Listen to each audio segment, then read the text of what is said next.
সাগরের মাঝখানে এক পাহাড়, ওই পাহাড়ের উপরে বসে 500 বছর টানা আল্লাহর ইবাদত, দিনে আর রাতে একবার করে নিচে নামতেন।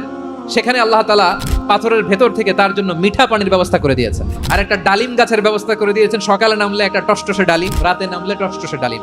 এগুলো খেয়ে খেয়ে 500 বছর সে আল্লাহর ইবাদত করেছে। আল্লাহর দরবারে কিয়ামতের কঠিন ময়দানে যখন লোকটা হাজির হয়ে যাবে, আল্লাহ বলবেন 500 বছর ইবাদত করছি তো আমার দয়ায় আমার বান্দারে জান্নাত দাও।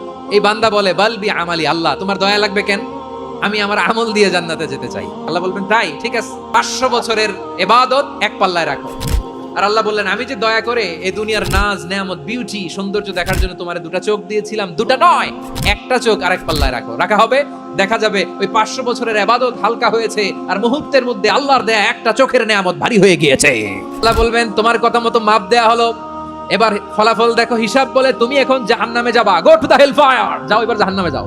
এবার লোকটা কাচুমাচু করে বলে আল্লাহ আমি বুঝি নাই, আল্লাহ এবার আমি টের পেয়েছি, এবার আমি বুঝতে পেরেছি তোমার দয়া ছাড়া দুনিয়ায় কেউ জান্নাতে যেতে পারবে না।